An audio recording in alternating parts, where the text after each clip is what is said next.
Hello mga kawarda, meron tayo ngayong order na isang vase, square vase, via online po yan.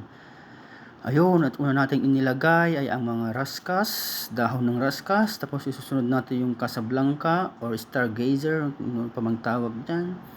Ayun, ilagay tayo ng 3 muna. Tapos idadagdag natin yung mga white roses. Kasi puro white ang order sa atin, mga bulaklak nilalagay dyan, puro white. Simputi ng budhimo. May ganon. Tapos ayun mga kulang, kumuha tayo ulit ng isang stargazer para idagdag at para gumanda ang ating arrangement. Ayun po mga kawarda, naglagay na rin po tayo ng mga baby rose. Baby rose, kung may baby, may mama, ganon. Ayun pa nga nilalagay ng maraming rose, nagdagdag pa tayo mga dahon-dahon, pampalamuti, pampaganda. Ayun Tapos, ayun, dapat lagyan natin ng maraming bulaklak para hindi makita yung floral foam.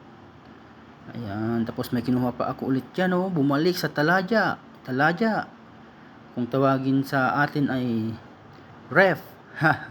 Kasi sobrang lamig po dyan. Tignan nyo naman yung aircon, napakalaki, mga 2 horsepower.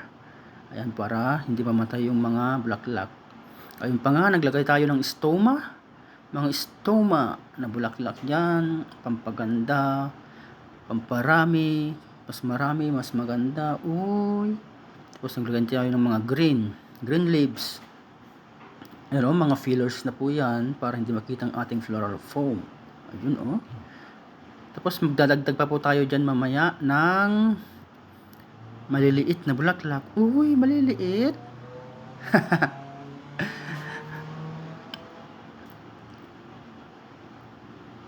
Ayun, sige, silip pa more. Ayan na yung limonium nilagay natin para magumanda, mas lalong gumanda ang ating arrangement. Ayan, dapat silipin ng paglalagyan, takpan ng floral foam, takpan ang, kumbaga sa mukha, takpan ang wag na. Nakahiyo. Tapos ayan na nga, pinakita pa nga, tapos may dadagdag pa tayo dyan. Ayun magdadagdag tayo ng orchids para magmukhang elegante. Elegant. Okay, oops. Ayun nga, kulang tayo ng floral foam kasi hindi yan kakasya pag kulang ng floral foam. Ayun. Nagdagdag tayo ng bamboo stick para tumibay. Kaya sa isang relasyon, kailangan matibay.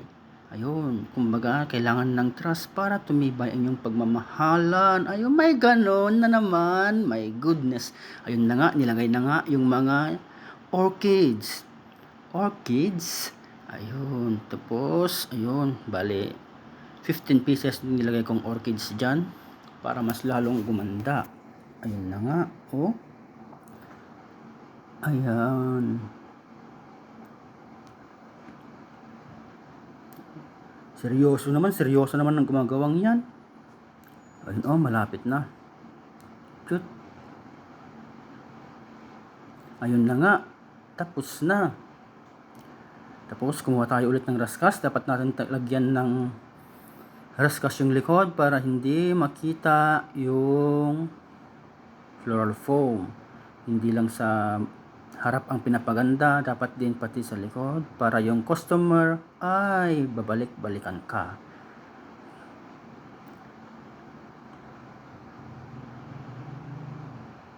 Yun na nga, takpan na yan boy.